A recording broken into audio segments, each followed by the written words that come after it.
We don't believe in everything spiritual, okay? So yeah, so the truth is we all have our own beliefs. Some of us believe that astrology should be a certain way or read a certain way. Some of us don't. Some of us believe that the answers we get comes from within. Some of us like to think that there are spirits. Some of us believe there's another side. Some of us don't believe there's another side. Some of us believe in reincarnation. Some of us don't believe in reincarnation. It doesn't mean we automatically will believe in every single thing, but it doesn't mean we're not legit. Just because we have our shit together and we're giving you advice doesn't mean that we don't have some bad days. So just like anybody else, any human, we all have our shitty days, the days where we just are not our best selves, and our readings are not that great, but they are still, we still do our best, and we would never put ourselves in a situation where we wouldn't be able to give you a good reading. It's just that we also have feelings and we go through things too. We have lives. We don't just sit in a temple somewhere and hum. We are living beings and we have feelings. And this is a very emotional thing for us. So people who usually get into this field are very in tune with emotions. And when those are off balance, they can set us off balance.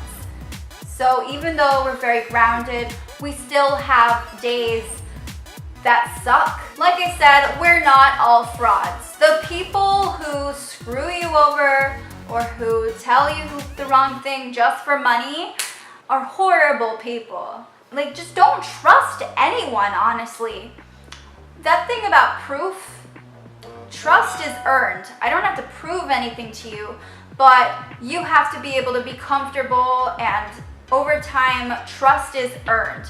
And somehow everyone believes them, and they'll walk in and they'll tell them all these things that's, you know, cold reading or whatever, and or they'll even look it up ahead of time sometimes. When they do that, it's really like sad. It's just really difficult because they're taking advantage of a person who's in need. And people who go to seek psychics most of the time, they are people who are dealing with really hard things and they need help. And when they go to see people who screw them over, God, it just messes me up. They're also the reason why there's so many laws in the US about psychics and how you can't, a lot of the time they're illegal. It's illegal to practice as a psychic in a lot of places, or there are a lot of different rules and regulations about it. Okay, I heard about this person who claimed to be a professional psychic who charged like $35,000, and this woman went bankrupt over time because she believed what that person was saying. She had just lost her husband, and she was in such a difficult time, and she needed answers. She ended up getting in this situation where she gave her house away to this person, all these TVs, like she was completely fucked over. Psychics should not charge that much. I mean, like, that's ridiculous. I don't care whether you're trying to bring someone back from the dead, which is also questionable, okay? Like, if someone puts a sign out there and says, can revive someone. First of all, that would be super dark magic if they could. And I'm not gonna get into that. But usually that's a very fraudulent sign. Like, you just don't, or they'll tell them, I'm gonna remove a curse and you just need to come back and pay me until it's all gone. Also, buy these crystals for $100. They're pure and they will help you. It's good to stay a little skeptical. Make sure you're being open and you're ready to work on yourself and work with someone and listen and get perspective, which is what it's all about. We make our own choices. So moving on, going into the money part. A lot of people are like, well, how can you charge $100 for a reading? When people are, you know, creating a service, whether it's artists, filmmakers, or lawyers, or I don't know, freelance people, whatever, they have to choose a price. They're independent contractors. They choose their own price to put on things. They still are supporting themselves. Like I said, they have a family, they have to support their life, and if they feel like that service, their palm reading, is worth $50, then that's what it's worth. Now, does that mean it's better?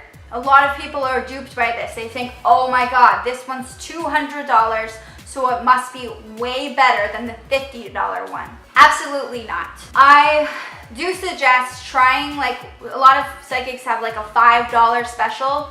I would try that first and see if it resonates with you. If this person has a good rep and they charge a lot of money, it's not because they're fraudulent or they're trying to screw you over. It's because they probably have mouths to feed, or because they have to pay the rent. You know, we all choose our pricing differently, and we think our services are worth this much. And we also look at what other people are charging. If you're smart, this is also a business. So if you're smart, then you choose things that people can afford.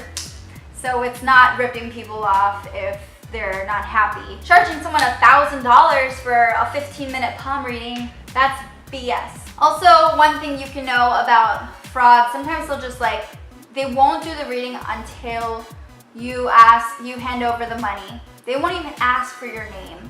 They'll be super rude.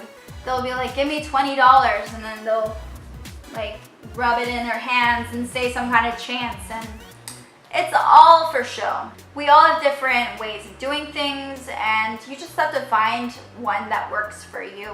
It's like getting a second opinion. We don't all worship the devil. We're not all Satanists. There has been like a whole history with witchcraft and anything associated with it. And like I said, not all of us are witches. And we're not just gonna curse you when you walk out of the store, like say something mean. I'm not saying curses aren't real, okay? Because I have my own beliefs, but I am saying that you don't have to walk on eggshells around us. Last but not least, a lot of people are like, well, you don't look like a psychic. We're not all carnival fortune tellers like you see in the movies. We don't bend spoons with our minds like the Oracle in The Matrix. That'd be pretty cool though. There are gypsies out there, people who go to fairs and are fortune tellers, but we don't all dress like that. I dress like an everyday person, try to look nice for my readings, and I do believe in carrying around crystals and things like that, but we all are so different. And the truth is, you don't have to believe in any of this. So I hope you stay tuned. I hope that you subscribe. Bye!